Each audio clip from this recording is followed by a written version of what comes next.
Good evening, everyone. Thank you for listening to me today about anti aging and some strategies to age younger. I am a family physician. I've been in practice for quite a while now, and I have been a Botox injector since 2003, so that's 20 years now. I started my journey in cosmetic Botox, but I quickly moved to therapeutic applications, and I've been working with some pain clinics in Toronto till COVID. The clinics closed. I had a lot of time on my hands, so I dove into more of the aesthetic training. And now I am board certified aesthetic physician since 2021. I am a contributor to Aina Wellness and I am a member of IO Club. So, Lauren asked me to talk about strategies to fight facial aging, and I thought perhaps it is best to start talking about what happens during process of aging before we actually can pick the perfect tool to address our aging concerns.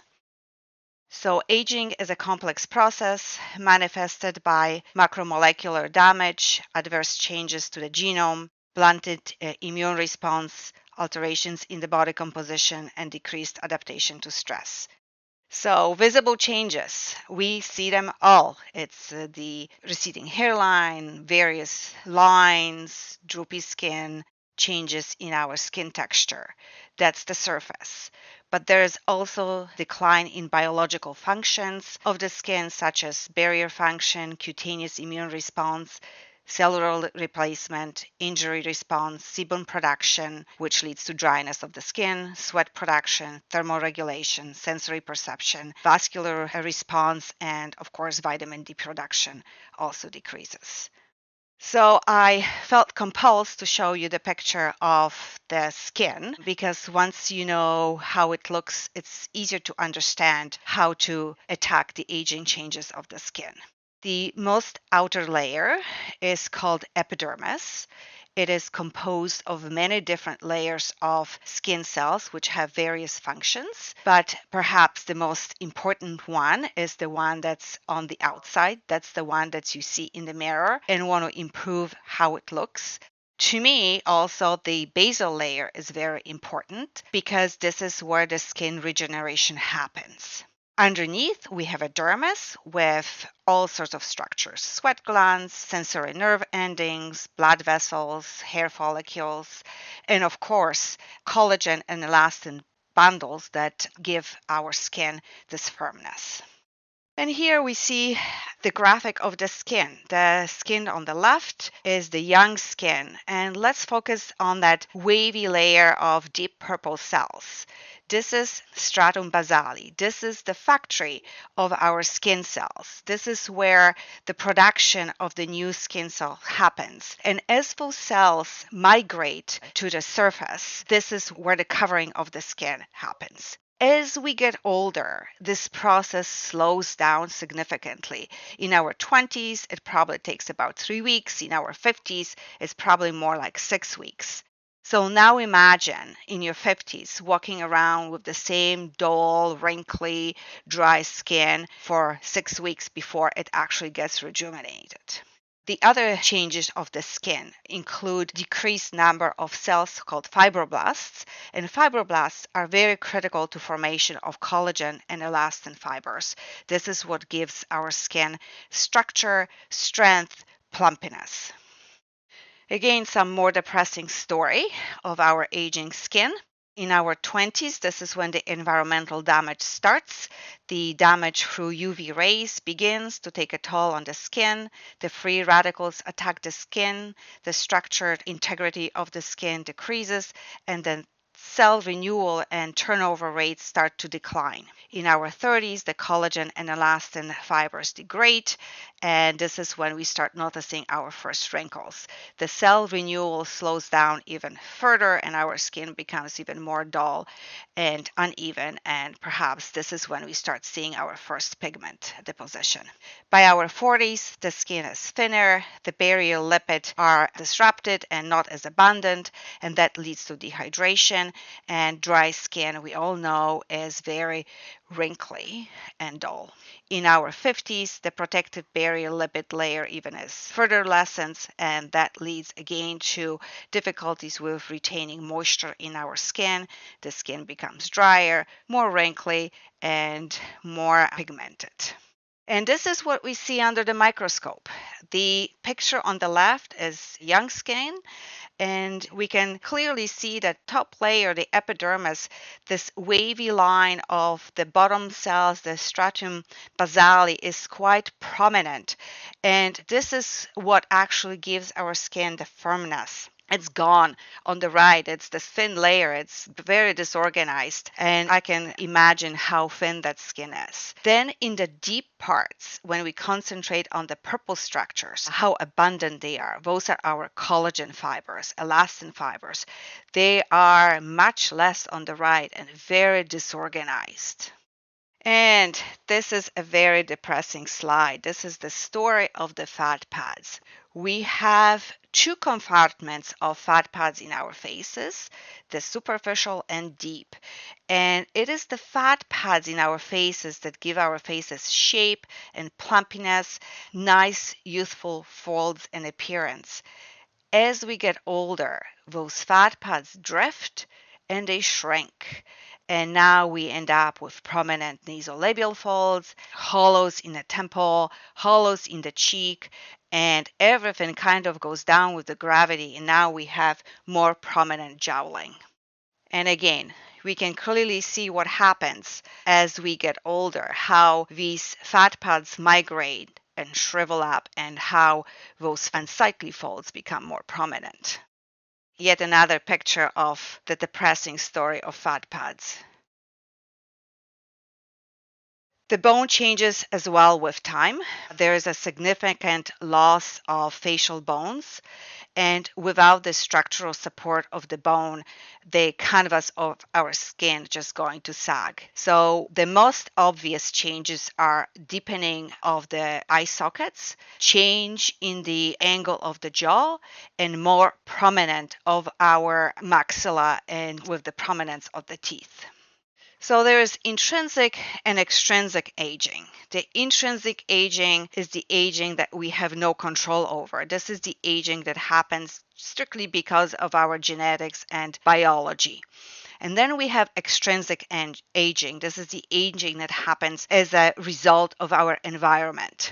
90% of the extrinsic aging happens through UV radiation, UVA and UVB from the sun, but also from tobacco smoking. One of my professors said once, 90% of improvement in our youthful appearance can happen through regular use of sunblock, quitting smoking, and smiling. So now we are all depressed about aging. So the obvious question is, can we do something about it? And yes, there is quite a bit of help out there. So let's talk about techniques that focus on different layers of the skin and address different concerns. Absolutely critical is the use of proper cosmeceuticals. And it doesn't have to be a lot. There can be just these two on this slide used on regular basis can make a huge difference to the appearance of our skin. So first of all, SPF, sun protecting factor. The recommendations are to use 30 on the face, 15 on the body. I have a preference for physical blockers. Those are blockers that contain titanium and zinc.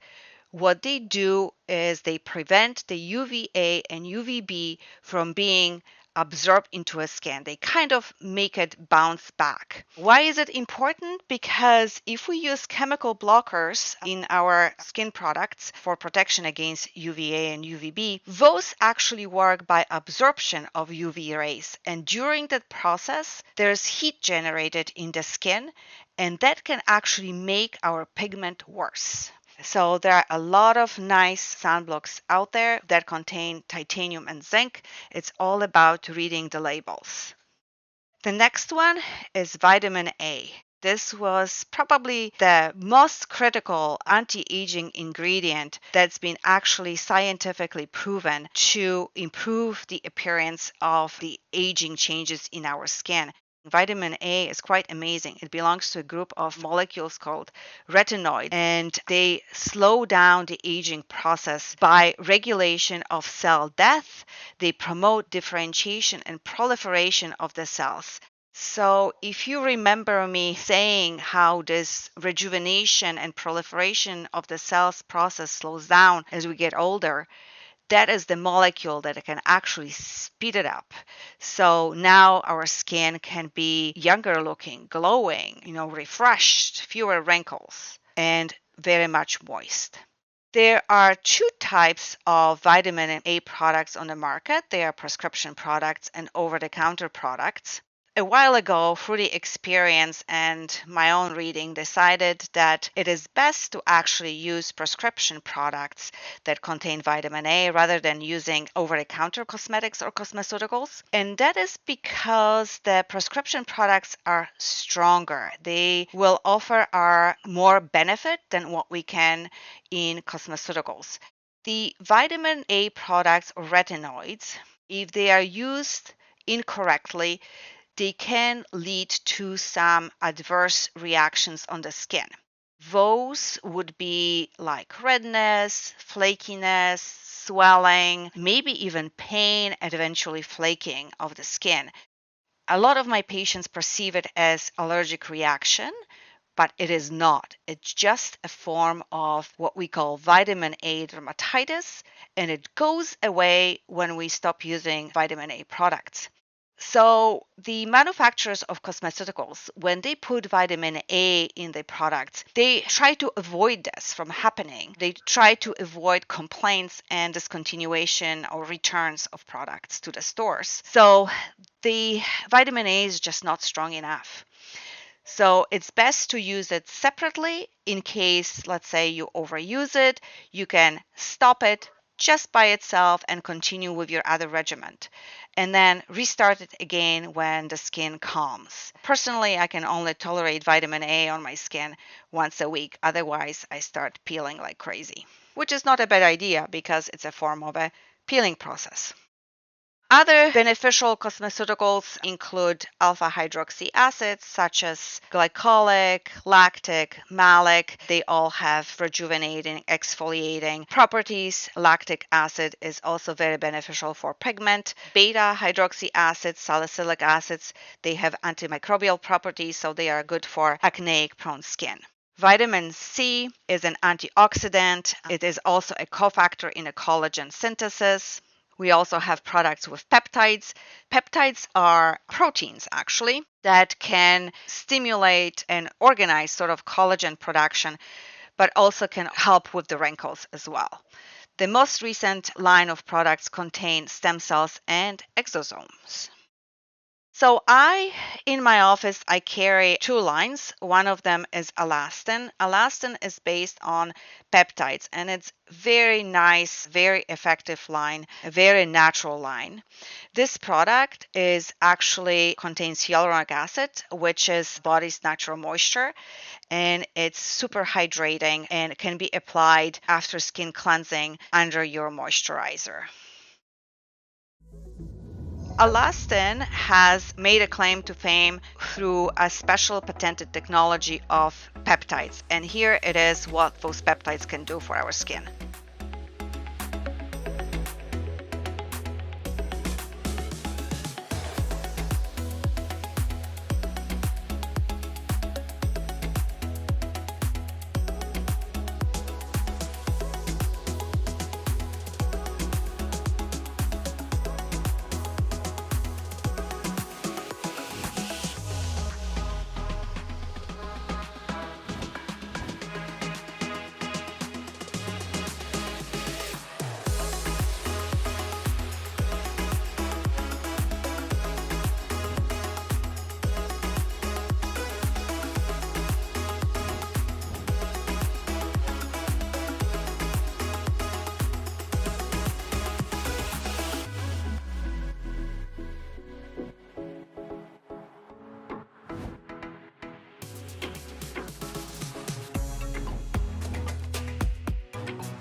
Yeah, so these products are actually quite amazing and they provide us with very good results.